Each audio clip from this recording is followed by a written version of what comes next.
Assalamualaikum warahmatullahi wabarakatuh. Perkenalkan, nama saya Syifa Akbar Damanik dengan NPM 21082600057. Baik, di sini saya akan mempresentasikan mind map saya yang berjudul preeklamsi dari blog obstetrik.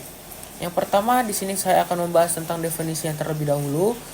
Preeklamsi adalah gangguan kehamilan serius yang ditandai oleh hipertensi.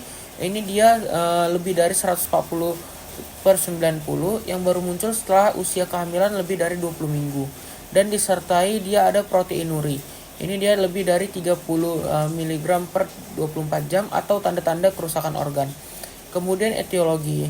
Untuk etiologinya ini abnormalitas plasenta, invasi trophoblas yang tidak sempurna, kemudian hipoksia plasenta yang mengakibatkan pelepasan SFLT-1 dan endoglin yang menyebabkan disfungsi endotel. Kemudian dia ada faktor imunologi. Ini dia gangguan toleransi imun terhadap antigen janin, penurunan fungsi Treg dan dominasi sitokin proinflamasi. Kemudian dia ada faktor genetik dan epigenetik. Ini dia keterlibatan gen dan metilasi DNA. Kemudian dia ada faktor metabolik dan kardiovaskular. Ini obesitas, resistensi insulin, hipertensi kronik, penyakit ginjal, meningkatkan stres oksidatif, dan juga inflamasi. Kemudian saya akan membahas topik yang ketiga, dia faktor risiko.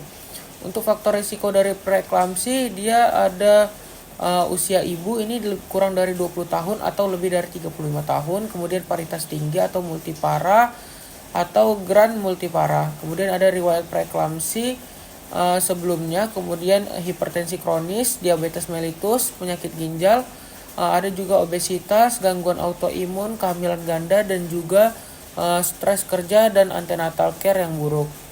Kemudian saya bahas topik yang keempat, dia tentang yaitu manifestasi klinis. Untuk manifestasi klinisnya, dia ada gejala subjektif. Ini dia ada sakit kepala berat, kemudian pandangannya kabur atau fotofobia. Baru dia ada nyeri di bagian epigastrium atau kuadran kanan atas. Kemudian untuk tanda objektif atau klinis, yaitu hipertensinya itu lebih dari 140/90.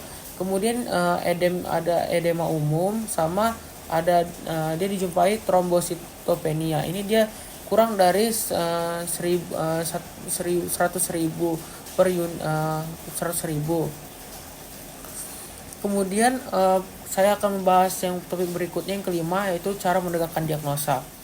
Untuk cara menegakkan diagnosanya, yang pertama dilihat dulu dari gejala klinis. Ini pada saat anamnesis, dia itu pertama dilihat ada dia sakit kepala, nyeri epigastrium, gangguan penglihatan, kemudian ada edem mendadak atau juga penurunan gerakan janin.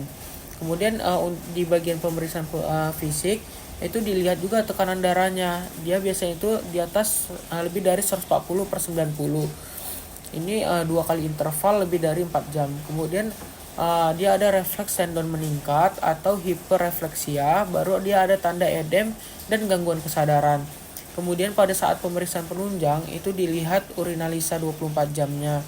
Ini proteinuri dia lebih dari 300 mg per 24 jam. Kemudian dilakukan tes dipstick urin. Ini dia hasilnya lebih dari +1 hanya untuk screening awal. Ini tidak akurat ya. Kemudian untuk rasio protein atau kreatininnya itu lebih dari 0,3, baru pemeriksaan darah rutin dia dijumpai trombositnya itu kurang dari 100.000. Kemudian untuk pemeriksaan fungsi ginjalnya itu dia kreatinin serumnya itu lebih dari 1,1 mg per desiliter. Kemudian untuk fungsi hatinya itu SGOT sama SGPT-nya itu dia lebih dari 2 kali nilai normal. Kemudian pada saat dilakukan USG feto maternal, ini dia FGR-nya dia dijumpai FGR oligohydramnion, abnormalitas Doppler arteri. Kemudian saya akan membahas di bagian yang ke-6, topik yang ke-6 itu tata laksananya.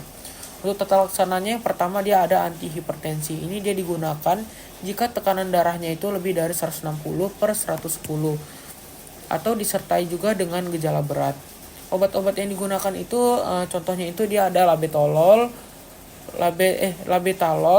nifedipin, kemudian dia hidralazin sama klonidin.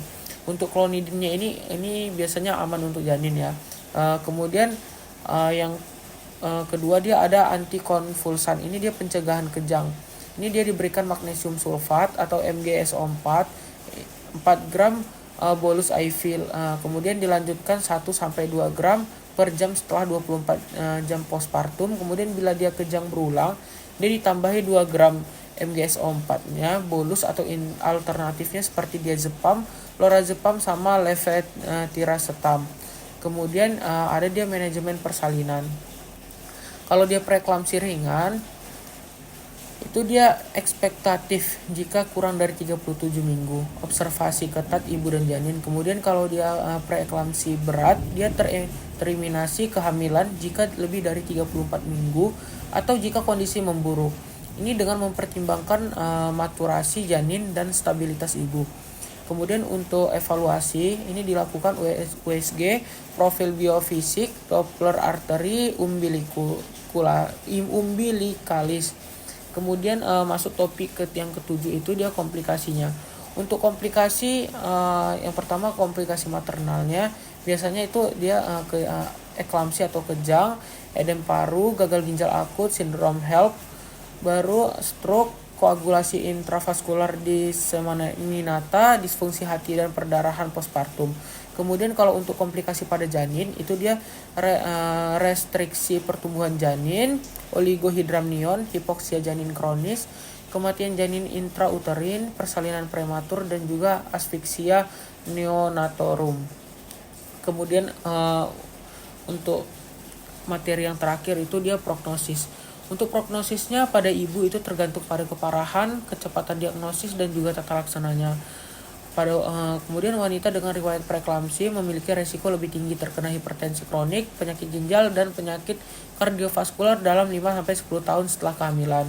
Kemudian untuk prognosis pada janinnya bergantung pada usia kehamilan saat persalinan, adanya FGR dan komplikasi lain. Kemudian untuk resiko kematian perinatal meningkat jika preeklamsi terjadi sebelum 34 minggu atau dengan komplikasi uteroplasenta. Baik, sekian presentasi dari saya. Mohon maaf bila ada kesalahan kata yang saya perbuat. Saya ucapkan sekian dan terima kasih. Wassalamualaikum warahmatullahi wabarakatuh.